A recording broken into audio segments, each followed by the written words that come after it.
என்னடா ஒரு நாள் வீட்ல இல்ல, அதுக்குள்ள என்னென்னமோ நடந்துருச்சே. அக்காவுக்கு உன் மேல பாசம் இருக்குன்னு தெரியும். அதுக்காக இப்படி ஒரு முடிவு பண்ணு நான் சத்தியமா நினைச்சு கூட பார்க்கல.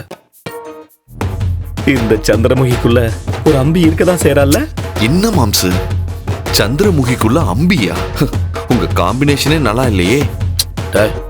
நானே எப்பயாவது ஒரு தடவை தான் இந்த மாதிரிலாம் சொல்லுவேன். அதை பிடிச்சிருக்கோ பிடிக்கலையோ அதை அப்படியே அக்செப்ட் பண்ணிக்கணும். தேவையில்லாம அதை ஆராயிரன்னு சொல்லி இந்த மாம்ச அசிங்கப்படுத்தக்கூடாது, புரியுதா?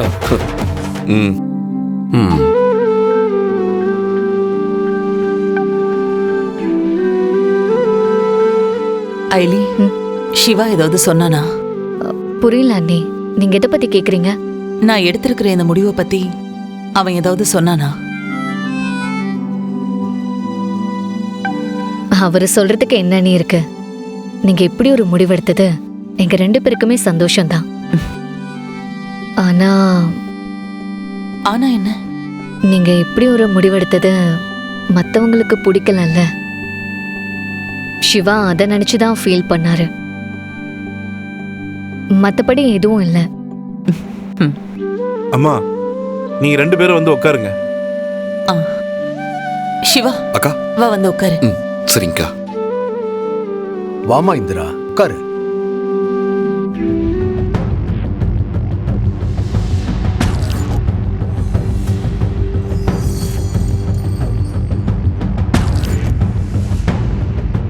இதெல்லாம் நடக்க கூடாதுன்னு நினைச்சேனா அது எல்லாமே ஒவ்வொன்னா நடந்துகிட்டே இருக்க. இதையெல்லாம் என் கண்ணால பார்க்கணும்னு எத்தால எழுத்த. இதுக்கெல்லாம் காரணம் யாரு? யார குறை சொல்றதுன்னு தெரியல. யோசிச்சு பார்த்தா நாமளே கூட இதுக்கு ஒரு காரணமா இருப்போமோன்னு தோணுது. தம்பி, உங்க 2 கையும் ஒன்னா கோர்த்து நீட்டுங்க.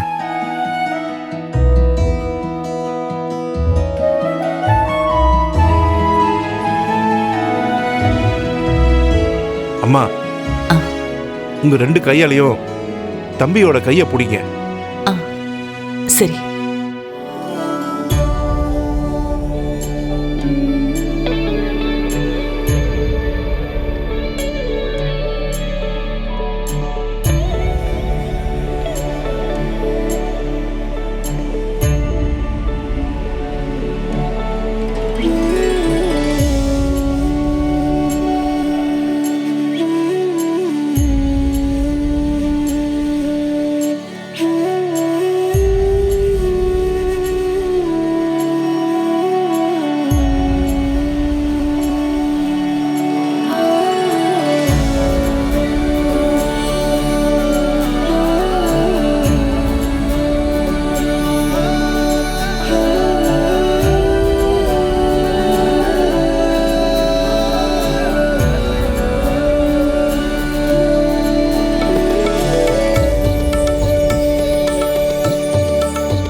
ஐலி, ஹாய் செல்லம். வாங்க நீ.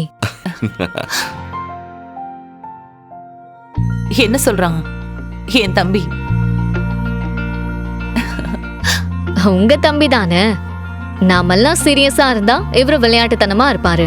ஆனா இப்போ நாம சந்தோஷமா இருக்கோம்ல, அதனால இவரு சீரியஸா இருக்காரு. ஏன், என்ன ப்ராப்ளம்? உங்க தம்பி தானே, நீங்களே கேளுங்க. சிவா, என்னடா ப்ராப்ளம் உனக்கு? எதுவா இருந்தாலும் இந்த அக்கா கிட்ட சொல்லுடா. என்ன ஐலி ஏதாவது பிரச்சனை பண்றாளா? ஏ ஐலி, என் தம்பியை நீ ஏதாவது சொன்னியா? ஏன் அவன் அப்செட்டா இருக்கான்? இத பாருங்க அண்ணி, சும்மா இந்த மிரட்டுற வேலையெல்லாம் வச்சுக்காதீங்க. அப்புறம் நானும் என் அண்ணன் கிட்ட கம்ப்ளைண்ட் பண்ணிடுவேன். அண்ணன்? உனக்கு யாரு அண்ணன்? வேற யாரு? செழியன் அண்ணன் தான்.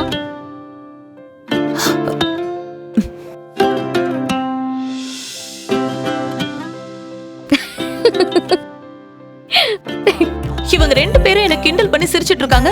நீ என்னடா அப்படியே பாத்துக்கிட்டு நிக்கிற? என்னன்னு கேட்க மாட்டியா?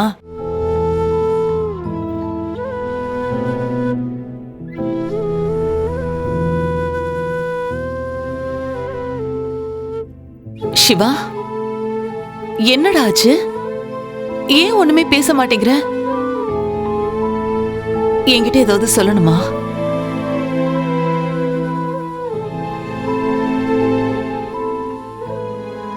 சிவா,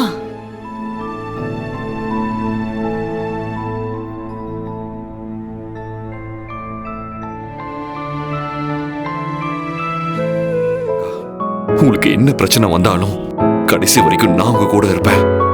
என்ன மீறி என் அக்காக்கு எந்த பிரச்சனையும் வர விட மாட்டேன். இனிமே நீ இந்த வீட்ல இருக்கிறதுக்காக யாருக்கும் பதில் சொல்ல வேண்டிய அவசியம் இல்ல. இந்த வீட்ல எனக்கு என்ன உரிமை இருக்கோ, கபிலனுக்கு என்ன உரிமை இருக்கோ, அத்தனை உரிமையும் இனிமே உனக்கும் இருக்கு. ம். இனிமே உன்னை யாராவது யாரும் இல்லாதவன்னு சொன்னாங்கன்னா என்கிட்ட வந்து சொல்லு. யாரா இருந்தாலும் நான் பாத்துக்கிறேன். ஏன் அண்ணி, உங்க தம்பி கிட்ட பேசிட்டு இருந்தது வெளிய வரைக்குமா கேட்டுச்சு? அதுவும் இவர் பேசினதெல்லாம் அப்படி நீங்களும் பேசுறீங்க? ஆமா, அதனாலதான் இவன் என் தம்பி. ஆ.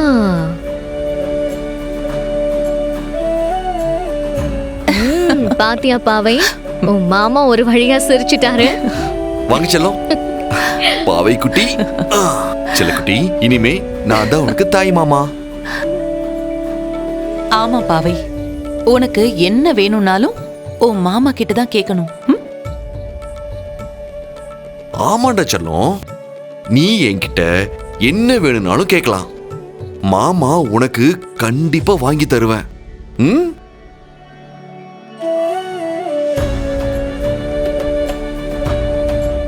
உன் இடத்துல இனிமே அந்த சிவா தான் இருப்பான். உனக்கு இந்த வீட்ல என்னெல்லாம் உரிமை இருக்கோ அத்தனையுமே அந்த சிவாவுக்கும் இருக்கு. இனிமே நீ நினைச்சாலும் சரி, நான் நினைச்சாலும் சரி, ஏன் உங்க அப்பாவை நினைச்சாலும் அந்த சிவாவை இந்த வீட்டை விட்டு போன்னு சொல்லவே முடியாது. அப்படியே அவனை நம்ம வீட்டை விட்டு போன்னு சொன்னாலும் அவனும் நமக்கு சரிக்கு சமமா வாங்க எல்லாரும் போலான்னு சொல்லுவான். அந்த அளவுக்கு இந்திராணி அவனுக்கு பவர் கொடுத்து வச்சிருக்கா. முடியாது, இனிமே நம்மளால அவனுக்கு எதுவுமே செய்ய முடியாது. நீ என்னடானா இன்னும் என்ன பெருசா எதுவும் நடக்கணும்னு பேசிட்டு இருக்க? எனக்கு என்ன பண்ணி தொலைக்கிறதுனே தெரியலமா. ஏமா, எதுக்காக நமக்கு இந்த நிலைமை? நம்ம என்ன பாவம் பண்ணோம்? நான் தான் தப்பு பண்ணிட்டேன். அந்த சிவாவை அப்பவே கொண்டு இருக்கணும். ஆனா அதுல இருந்து எப்படியோ தப்பிச்சு வந்துட்டான். அதனாலதான் அவனை அப்புறமா பாத்துக்கலான்னு விட்டேன். பெரிய தப்பு. துளசி அக்கா கூடிய சீக்கிரமே இங்க வருவாங்கல்ல, அன்னைக்கு இருக்கு இந்திராணிக்கு. அப்ப அவ என்ன செய்யறான்னு நானும் பாக்குறேன்.